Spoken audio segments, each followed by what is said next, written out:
Okay. Now, let me touch on the incomplete state court system. If you come in Nigeria, we have the magistrate court, usually a creation of the state.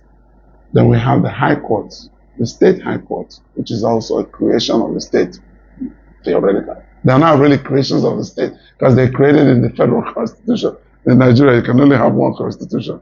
They say it's federal, but it's one constitution. That's usually not the way it works. If it's going to be federal, then each level of government should have its own constitution. Of course, the constitution of the state cannot take away rights given by the national constitution. But they can have their own constitutions. But anyway, in the constitution creates the state high courts. The constitution also creates a federal high court. Let me just stay with these. Just forget about the national industrial courts and some of those other specialized courts. But at least these two high courts. When state high courts, a court of general jurisdiction, there's the federal high court. Yeah, they say it's limited jurisdiction. Okay, fine. Now, right above these two courts is the Court of Appeal. The state high courts don't have their own Court of Appeal. It is the Federal Court of Appeal that oversees both the state and the federal high courts. Then from the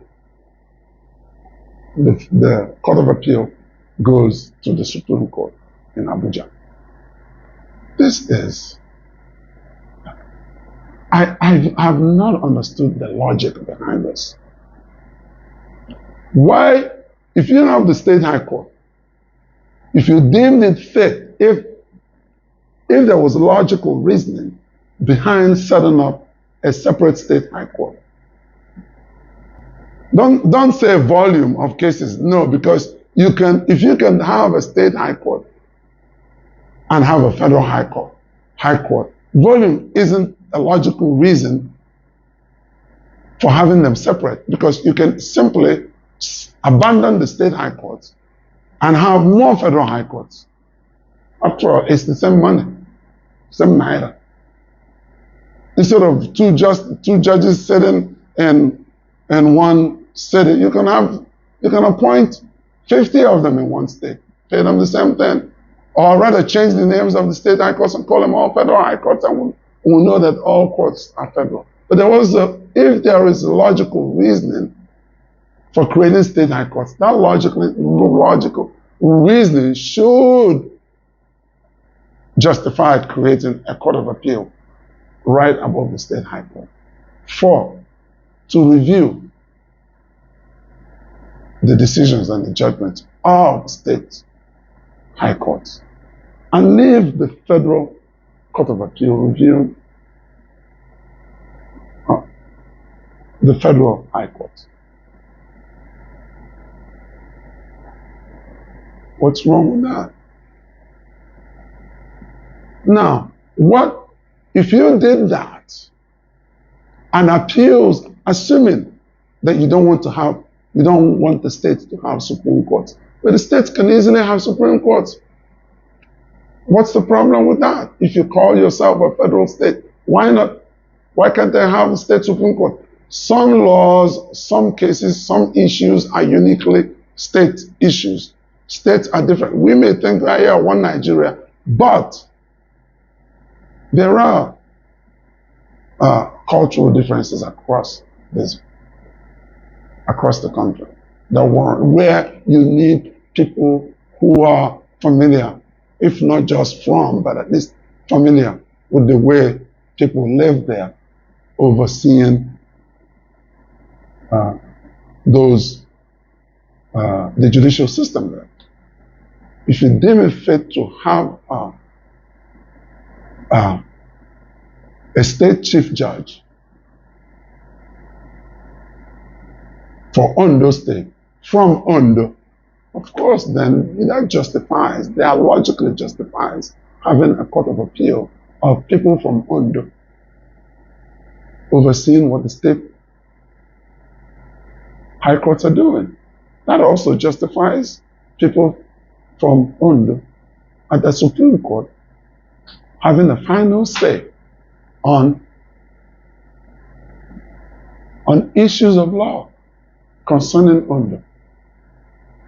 These things don't need to go to Abuja. There's absolutely no reason for a land case in Imo State to go to Abuja. There's no reason. Often when you end up justices who have no idea about those areas, putting a final stop to controversies that come from those places. If you were to have a complete state system, where you have state high courts, state court of appeal, state supreme court, you will effectively control, crush, collapse the number of cases that end up at the Nigerian Supreme Court. Even if Nigerian Supreme Court continues to hear every case as a matter of right, which I don't recommend, because in the US Supreme Court only hears cases by certiorari, by leave of court. Even the state of Maryland, where I practice, only hears cases. The state Supreme Court only hears cases by certiorari, and hears only about 15% of the cases that come to it. US Supreme Court is about 1% of cases that come to it. And those cases, when they churn them out, they are of interest to every lawyer, because we know that there is a landmark decision. Every decision from either the state Supreme Court, the US Supreme Court, is a landmark decision. Everybody knows this is going to change things or clarify things, but not in Nigeria. So if Nigeria really wants to get its act right, it needs to get its judiciary right. And if it wants to get its judiciary right, it needs to structure the judiciary in a way that makes sense. Cut and join, bobo to go, it will never work. And this is a very competitive world. As you're changing to get better, other countries are changing to get better. And investors are looking for where to put their money. Investors will not come to chaos. They will not come to where there's no rule of law, where their money is not protected. Nobody brings their billions to chaos. And as Nigeria's population continues to grow, Nigeria needs investment. Nigeria needs to get its act together. My name is Chukwu Modelogo. I'll stop here for this one.